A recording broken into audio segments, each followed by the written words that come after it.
Uh-oh, here's another vehicle title scam that's out there that a lot of people got in trouble for. This is in Pennsylvania. People charged with auto title fraud, allegedly, and this scheme stretched to many different companies that were doing car titles. The Attorney General says there was a massive auto title fraud scheme, and there was a car dealer, auto and truck sales, and a notary and tag company among 21 businesses being charged. 5 residents among 30 people. So what was going on here? Well, basically what they were doing is they were forging documents and using fraudulent methods to get titles for vehicles that shouldn't be getting titles. Some were stolen, some had liens, some had prior owners that were objecting, and according to the article, allegedly there were hundreds, if not thousands, of titles that were issued. Some of them are going to be revoked.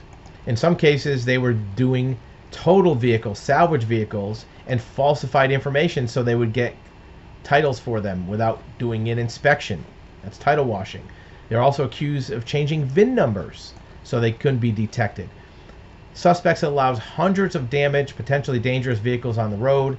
And beyond just the damaged vehicles, there were vehicles that had liens on them that these people were erasing. So the moral of the story is this: if you have a vehicle you need to get a title for, that's a tricky situation. That's fine. There's many good ways you can get a title, but don't do something sketchy. And more importantly, don't pay anybody to get you a title unless you know how they're doing it.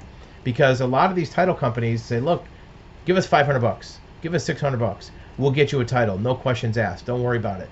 The problem is you have to sign documents or that title is going into your name. And if you are part of that, even unknowingly, you can get in trouble, or best case scenario, your title can be revoked, right? A vehicle title is a very serious document. Just because you're not the ones getting your hands dirty, doing something wrong with the title, doesn't mean that it's not going to come back and affect you. So, look, if you want to have somebody help you get a title, that's fine. But make sure you know exactly what they're doing. Make sure it's legal. Make sure you see the paperwork that's being submitted on your behalf. Because when a title application goes in, that's got your name on it. It's on your behalf that's getting a title. It's on your authority. So you don't want to be the one that is left holding the bag. If these people take off with your money, they might get you a sketchy title. You're not going to be the one that can get out of it because you can say, hey, my name's not on it.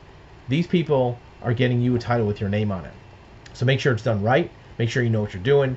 And don't take any shortcuts, because a title is a very serious government document that you're applying for with penalty of perjury. If you look at the bottom of an application, it says, I swear that this is done correctly. And if you do it wrong, you can get in trouble or lose your vehicle.